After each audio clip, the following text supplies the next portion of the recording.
4 powerful myths about powerful essential oils.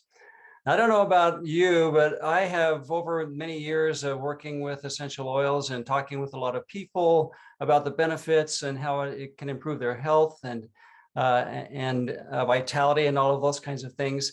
I've also run into a number of big myths out there and things that people believe about oils that they're really not well informed on. And so I thought it would be fun for this session to talk about, for me, the 4 big myths that I run into most often and how I deal with them in a positive way. This is not like we're trying to destroy people and put them out in their place or whatever, but we're trying to help people understand with more knowledge, with more truth and understanding about essential oils and what they can do, and maybe explode some of those myths that people carry around with them. So let's, I'm going to share, I'm a little bit technology challenged tonight because I'm doing this alone, but let's jump into some ideas here about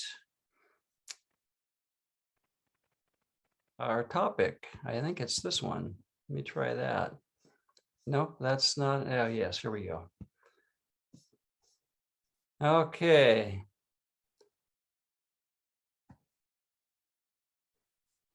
Let me move me out of the way here. I'm going to move me over here. Hope you can see me there. So this is the topic of the 4 powerful myths about powerful essential oils. Myth, oh, got to get on here. Myth number 1. Let me get back to the beginning. Myth number 1, and there's a story involved with each of these. And so I'll tell you the story and then how it ties into the myth. So myth number 1 is I call it the football injury myth. And here's the story. One day I was talking to a good friend. We were talking about our business, about essential oils, about doTERRA. And he said, oh, I got to tell you a story about doTERRA. And he's always been kind of a very skeptical person about it. And I thought, oh, well, cool. Maybe he's got something to share with us here. So he said, yeah, I was at a youth football game, and I was watching these young guys play. The quarterback went back for a pass and he got hit, and he went down on his arm on a bad angle and broke his arm, and it was actually a compound fracture. So it was really a bad break. And parents rushed out, and everybody was trying to decide what to do, call 911, get the EMTs there quickly. And then he said, and then these moms came out with their bags of essential oils, and they started putting oils on him and putting the doTERRA oils on him. And then he kind of laughed and he said, this kid had a compound fracture and they were putting oils on him. What were they thinking? And I thought, well, okay, that's an interesting myth about the power and the usefulness of essential oils. So I had to back up a little bit and help him back up and look at the bigger picture. So obviously, oils aren't going to mend a broken bone, correct? That's going to take some orthopedic help, right? But the bigger picture is, here was an emergency. The EMTs were still, however long it takes them to get there time-wise away. And this young man had other issues that he had to deal with. Number 1 would be shock, right? I mean, your body's going to go into shock with that kind of a situation. Number 2 would be pain that he's dealing with. Number 3 would be the emotional trauma of that kind of an experience. There would also be perhaps danger of infection in that wound area. There would be inflammation and swelling. These are all things that essential oils can support in helping to deal with all of those things without even talking about mending the broken bone, right? So I like to help people understand sometimes we're being too narrow-minded. We're being too focused on one particular issue when there are a number of things that essential oils and the supplements and the things that we talk about so often can really be helpful and can make a difference in the short term and in the long term. So I had to help my friend understand that situation and how powerful these oils can be in many different ways. Myth number 2, I call the Mexican restaurant myth. And here's the story about, about this one. Again, talking to another friend, and he was, we were talking about the oils, and he had some exposure to the oils. I'm talking to guy friends here mostly, so I'm coming at it from the male perspective. I would love, at the end of my little presentation here, would love to hear some of the female perspective on this as well. And I would love to get your feedback and your thoughts on the myths that you run into and how you handle them. But myth number 2 is the Mexican restaurant myth. And here's how it goes. I was talking to this friend. He's fairly familiar with the oils, and he was kind of like overwhelmed with all of the variety and the different applications and the different blends and all of that kind of thing. And he said, but you know, the more I get into it, Mark, it seems to me like it's kind of like a Mexican restaurant. And for me, a Mexican restaurant, he said, for me, a Mexican restaurant is how many different ways can you serve beans, rice, tortillas, and cheese? You know, and you say it's a taco, and you say it's a burrito, and you say it's a salad, and, you know, but he said it's all the same ingredients. And he said, to me, that's what it looks like with the oils. You have all these oils, and then you put them in blends, and you call it adaptive, and you call it this, and you call it that, but it's really all the same oils that are just being used in different ways. And I thought, okay, well, that's an interesting perspective, and it comes from a lack of understanding of how the oils really work, and especially how they work together. I remember very clearly a talk I heard from Dr. Drawing a blank. Anyway, the medical expert at doTERRA explaining how, Dr. Hill, drew a blank there for a minute, explaining how when different oils are blended together, it's not just like mixing them together and then they all sit there and it's like making a taco versus a burrito.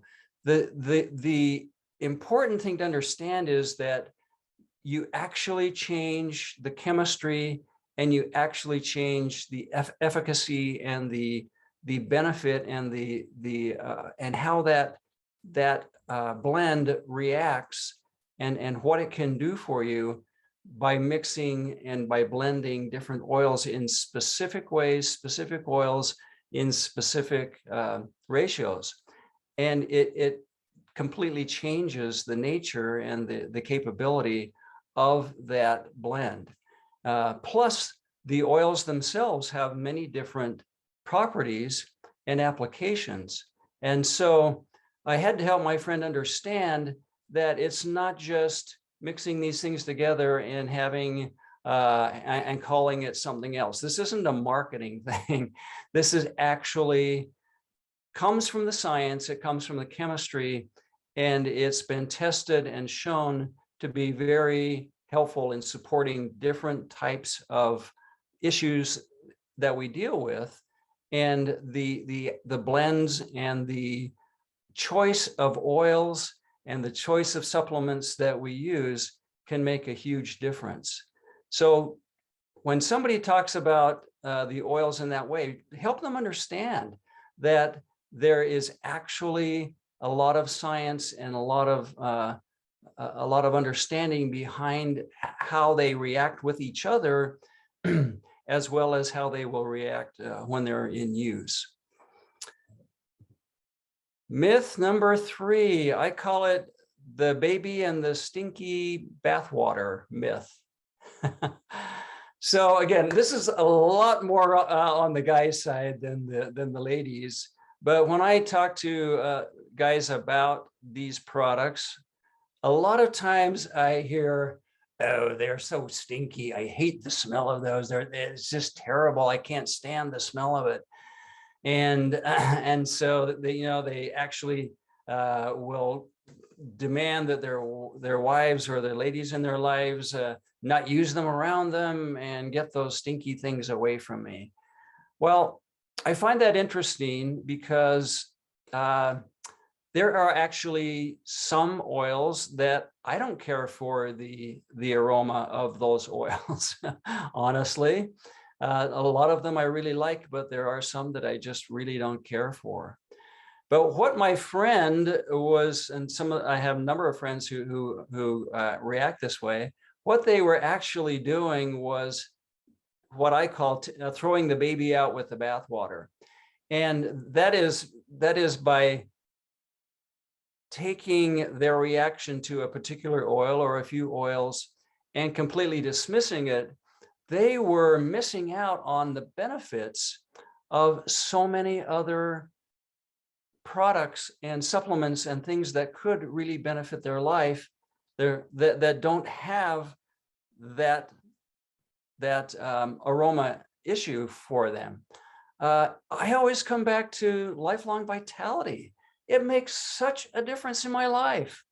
I know when I've skipped it for a day or two, I feel the difference. I feel the lower energy. I feel the not as sharp mind. And it is such a great, it is such a great thing for my health.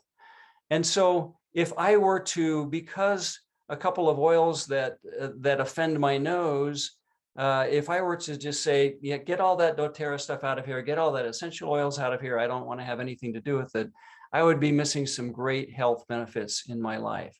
So if you run across this, especially with your guy friends, try to help them, maybe steer them away from the diffusing and the aroma side of it, but really help them understand the power and the efficacy of these in the supplement form, in the other forms that aren't going to have that problem with them. And don't let them cheat themselves out of an opportunity to really improve their health and improve their lives in that way. Myth number 4, I call the sticker shock myth. So another story, not too long ago, we needed to have a prescription picked up at the pharmacy, and we were unable to do it ourselves. So we asked a friend to do it for us. So she went and picked it up and brought it to us. And I said, well, how much was it? And she said, oh, it wasn't that much. It was just like, $90. And she handed me the bottle, and it was this little bottle, like, that big of a bottle with 10 days worth of medication in it. And she didn't think anything of it. It was just like, yeah, it was $90. And so we paid and went on our way. And I thought, how many times have I had the conversation with friends and people who I'm sharing the oils with, and we get through the benefits and how great they are.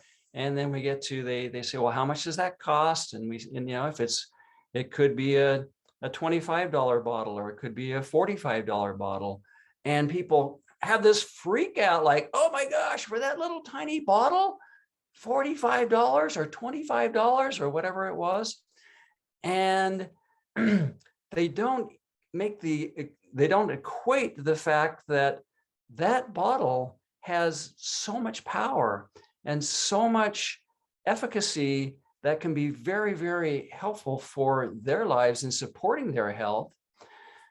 And yet they don't even blink at paying for a pharmaceutical. And so this is where I try to help people also understand that there's a lot of value in that bottle of oil that you're purchasing, or that bottle of supplements, because it's packed with things that are going to support your health and support your health goals and the things that you want to try to accomplish. Plus, when I go to the pharmacy, there's no wholesale price available, right? You pay what you pay. And with doTERRA, you can get on a program, you can become a member, and you can have that wholesale opportunity. You can there are also lots of other ways to earn points and to make your oils much more affordable for the great benefits that you're able to achieve. So that's my final myth of the 4. Let me just run through them again. The sticker shock myth. You now have some ammunition to be able to talk to people about that thing that they push back on. The baby and the stinky bath water. If people are offended by the aroma, there are lots of other ways that they can be benefited and that their lives can be blessed by having the oils and the supplements available. The Mexican restaurant, we're not just throwing things together and putting a different marketing label on them, that there is really powerful efficacy in the different blends and the different products that have been carefully researched and blended and formulated for maximum efficacy. And then I'm going the wrong way. The last one, the first one again was the football injury myth. If people are being too narrow in the way they're looking at things and not considering a lot of the other benefits that could come to them by just thinking a little more broadly and thinking a little more deeply about what these products can do for them. So there you go, the 4 myths and maybe some ideas on how to deal with them. Thank you for joining us. We're going to sign off on the Facebook portion of this, and thank you wherever you are for joining. And hopefully that gives you some ideas. If you have other questions, or if you have things that people are pushing back on that don't make sense to you, and maybe you just don't quite know how to talk about it, please get in touch with us. You can see us on our reach us through the Facebook chat, or you can contact us directly. Leave us a note at eodrops.com, and we'd be happy to reach out and have that conversation with you. Thanks everybody for joining us, and those on Zoom, please hang on.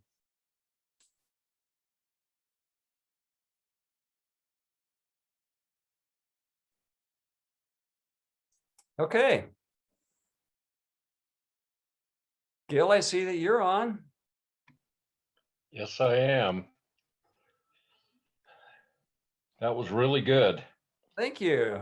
Thank you. I've heard some of those myths myself, not all of them, but I've heard some of them. What other myths have you run into? Oh, think about that for a minute.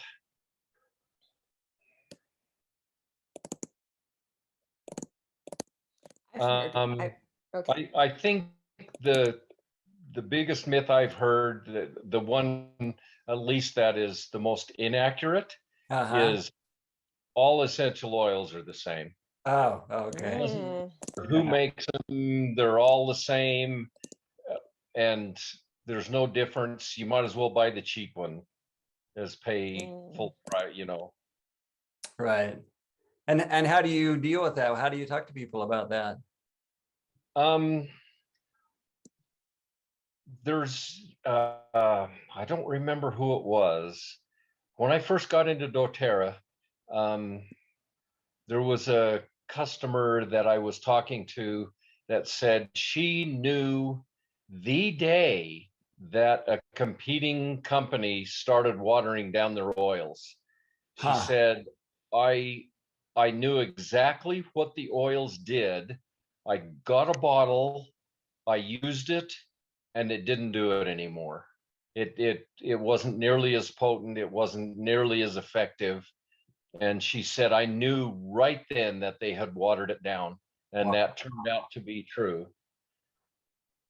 That's powerful. That's really, really powerful. It makes a huge difference. It really, really does.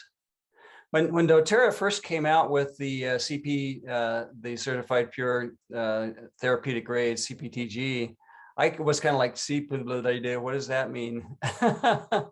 But, you know, as I studied it and as I looked into how careful they are and what great lengths they go to make sure that the oils meet only the highest standard of purity. I was really impressed from that day on that we were getting only the best. I remember a video with Dr. Hill in, is it Oman, where the frankincense comes from? Mhm. And they showed the frankincense being harvested, and the guys climbing up in the trees, hanging out over the cliffs, and all that stuff. You know, it's pretty dangerous work, actually, harvesting those beads. And then it showed they brought it into this sorting place, and Dr. Hill was there, and he said, well, these over here we can't use because they're just not high enough quality, so we can only use these because we know that they will produce the quality that we're looking for. So even from the very beginning, they're careful about making sure that things are high quality. I've also heard a competing company, somebody from a competing company say, we get our oils from the exact same source that doTERRA does. The exact same people that we get ours from, they get theirs from, we get ours from. And that one I couldn't argue with because I don't know. Yeah. So doTERRA has about 90% of the market. And so if they're getting them from the same exact source, then they're getting that frankincense that we don't use. Yeah, and the other side of that is that they could be getting it from the same source, but what are they doing with it after they get it? You know, what else Exactly. are they adulterating it with when they process it? So I think that was one of the biggest shocks I had, was the very first time I saw the chart that showed how the Young Living was adulterated. And we're recording, shucks.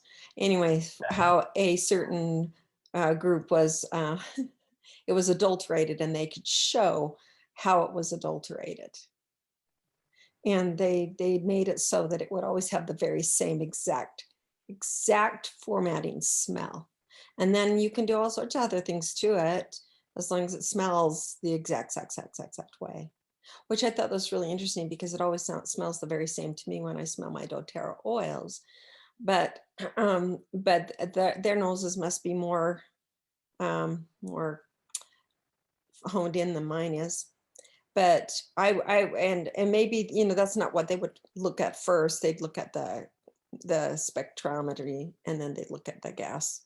Anyway, they'd look at all the things that are happening inside of it, and then they would make that they'd know what they needed to focus on. But I just remember thinking, what? People do that? And then it was like it all dawned on me. Why all these oils that I'd used before didn't work? And I couldn't figure that out before I used doTERRA. I never even thought, oh yeah, I should buy the most expensive one that I can find, or whatever it was. Or when I had people tell me, oh yeah, these are the purest, and I'm like, well, what does that mean? And what does that matter? I had no idea. And then I learned why it's so important. And I learned that, why you want to put something in your body that's going to harm it or not even work. Why am I going to smell something purposely that I know is going to hurt my body? That doesn't make sense. What do I want to add extra toxins to it? well, that's a good one, Gail. Thanks for bringing that up. That's one that. Run more. Yeah, go for it. This same person from a competing company said, "Oh, the CPTG, that's just made up. doTERRA just made that up, and it doesn't mean anything."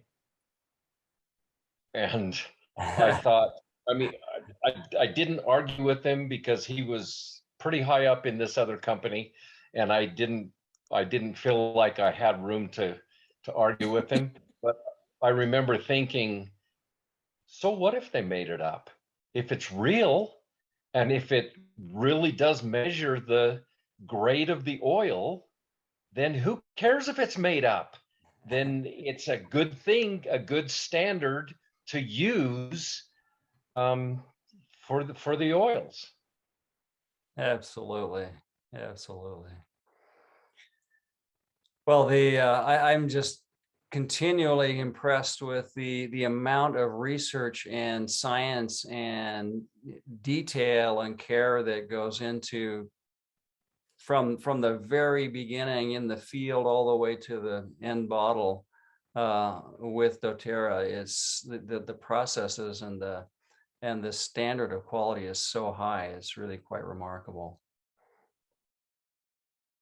Cynthia, what myths do you have a myth to share with us that you've run into?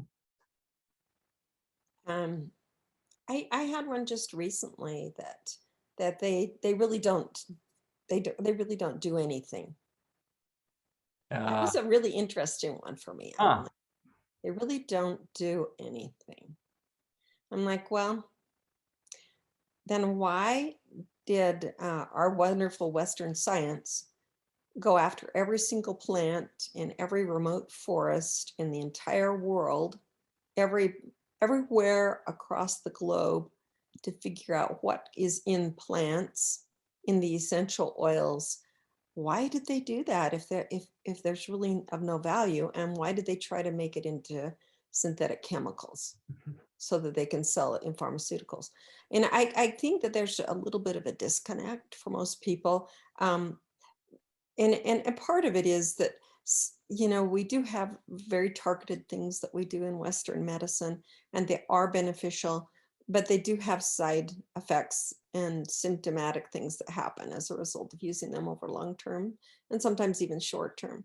And the awesome thing about essential oils is when you can create for yourself the support system with them and the and the results that you can use for either a long-term basis, or your body can kick in and help itself get out of it, then you can kind of, it's wonderful to have that support, and it's wonderful to have in my arsenal personally knowledge about what I can do for things, whereas before I was just like totally in the dark and just like, what do I do next, what do I do next?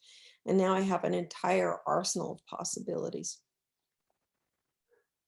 I have to tell you an interesting story connected to that, Cynthia. The first company I worked for had a number of different divisions. I worked in the construction materials division, and there was a division, we had a pharmaceutical company that was part of the company. And I was down in the cafeteria one day and bumped into this guy, and I didn't know him. So we sat down, had lunch together, and we were kind of sharing what we did in our jobs. And he said, yeah, I'm hardly ever here. It's rare that you would find me here. And I said, well, what do you do? And he said, well, I work for the pharmaceutical division, and I fly around the world finding these exotic plants and talking to medicine men and finding these things that people have been using for thousands of years. And then I bring them back and we try to synthesize them in the lab. And at the time, I had zero exposure to essential oils and natural healing and that kind of thing. And so I thought, wow, that's really cool. Maybe you can come up with a really cool new drug. But now, I mean, that's literally what they do. They fly around the world trying to mimic in a synthetic way what the natural properties of these plants can do. So it's really fun now to talk about it, that those properties have been preserved and have been made available to us in their pure form. Well, very good. If nobody has any other myths they're dying to share, this has been really really enlightening for me. I love hearing the kinds of conversations that y'all have had in talking to other people, and the kinds of